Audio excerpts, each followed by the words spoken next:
Hello, in this video, I want to explain how the Ukraine war changed and also why does the situation suddenly look actually very good for Ukraine, despite the fact that one could actually assume that given the recent developments that Russia should be doing well. For example, the oil prices are going up. The Trump administration, unlike the Joe Biden's administration, actually stopped giving aid to Ukraine. But interestingly, at the same time, the Trump administration is still providing Ukraine with satellite data, which is very important. And the Trump administration keeps sanctioning Russia and Russian allies all around the world. So let's start with some significant development that happened in 2026. The Russian economy, for the first time since the beginning of the war, actually shrinked. Now, the size of the economy is not the most important thing ever. For example, many countries on paper have economic growth, but the people inside the country are not doing well. My country is an example of that. Many Eastern European countries are experiencing that, but GDP does mean something. And your GDP is shrinking, although only for 0.2%. It does mean something, because the Russian economy, unlike what some in the West predicted, was actually on paper doing well. I'm not talking about how the average Russian people felt, given the fact that inflation was happening. Then, interestingly, behind many of the successes of Ukraine recently, there is the 2025 military reform.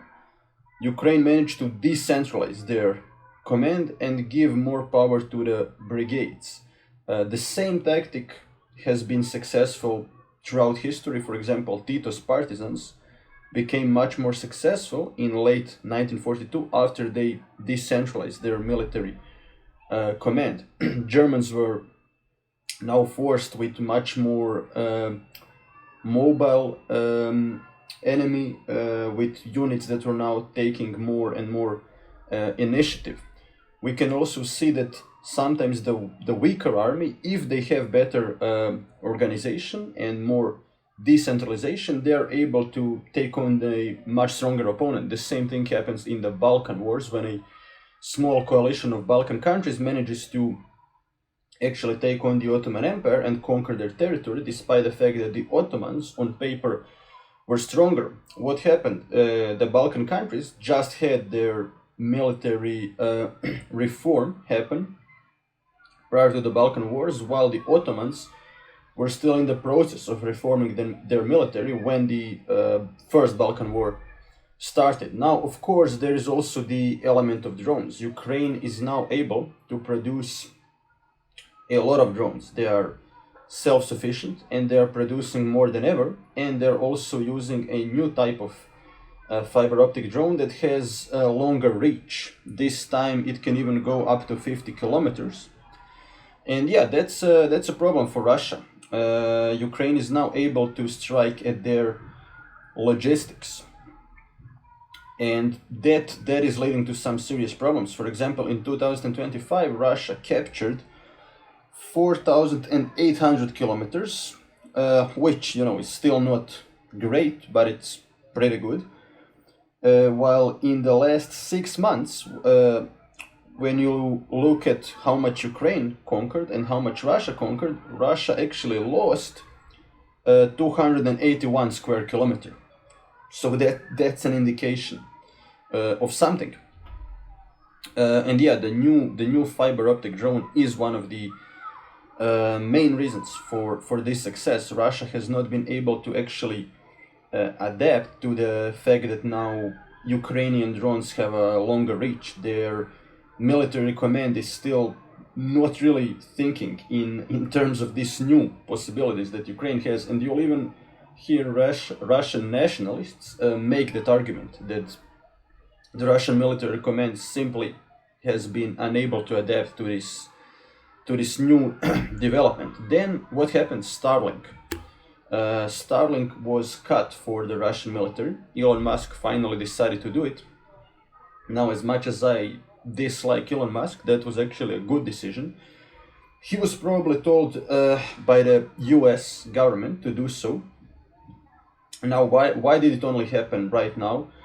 I'm not sure. There are obviously some elements in the Trump regime that are anti-Russian, and I guess they managed to persuade Elon Musk to do so. Also, Tesla's engineers finally found a way to actually not cut Starlink for Ukraine. So in a way, Elon Musk kind of really helped Ukraine. And the irony is, at the same time, pretty much at the same time when Starlink was cut, Russia decided to ban Telegram. And that made communication for Russian troops even harder. We also see Ukraine is now able to coordinate their attacks better, and Russia is often unable to to respond in time. That's why we see these attacks on St. Petersburg that happened right when a very important business conference was starting in Russia, and that was a clear message to all the investors: Russia is not safe. And what's interesting is that yes, Ukraine is also suffering heavy losses. Ukrainian cities are being destroyed, their infrastructure, but the Ukrainian people realize they pretty much have no choice but to fight in order to stop the Russian advance. It's not clear how far Russia wants to expand. They may want to just annihilate the entirety of Ukraine, just wipe it off the map. That's why, from a Ukrainian perspective, all those losses make sense, but from the Russian perspective, not really.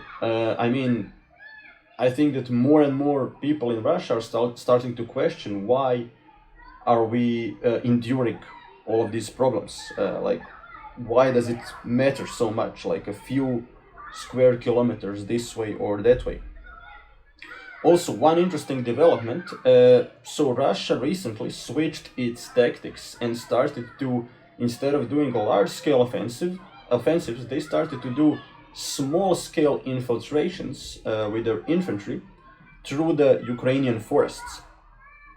That was actually a very successful tactic until Ukraine started to burn their forests. It's from an ecological perspective a disastrous policy, but a necessary evil, I would argue, because after Ukraine started to burn down its forests in the east, Russian troops now have to advance in open fields, and they are quickly killed by drones. And we actually see that since Ukraine implemented that policy, the casualties in the Russian military have gone up, and so did recruitment numbers, simply because, well, people don't want to be killed.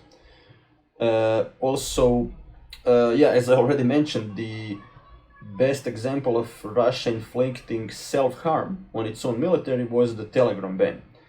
They did it because, well, they wanted to censor their own people from criticizing the government, but at the same time they destroyed the communication abilities in its own military, and many Russian, even pro-Russian influencers are complaining about the Telegram ban. Also, recently, Ukraine has been hitting Russian logistics more and more, partially because, yes, they developed a new fiber optic drone, partially because they have the Flamingo, not the bird, but they developed their own missile. They are now no longer they no longer have to use American missiles like the Patriots. Trump decided to stop giving them Patriots, but that doesn't matter. They developed Flamingos, and now they can actually hit Russian trains and logistics, and that tactic really is actually working quite well. And also, here you can clearly see that the Russian recruitment numbers are falling, which is a problem. the thing is, Russia still relies on volunteers. Some of them are from Africa or from Cuba, some of them are prisoners of war, but there is a limited amount of people that will willingly go to a war. That's why Putin will now have to choose between another mobilization, which is bad for the economy, could lead to protests, or even in worst case scenario for him, political elites assassinating him, because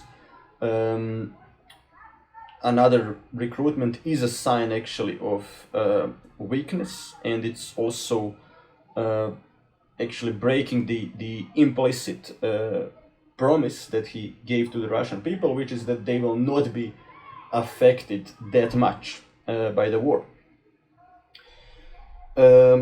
But yeah, Russia could in theory mobilize more men, but that will definitely have a bad impact on the Russian economy overall. And I do think that for the first time, rumors about a potential coup inside Russia are no longer crazy. I don't really believe the rumors, but you really now don't have to be crazy to believe them.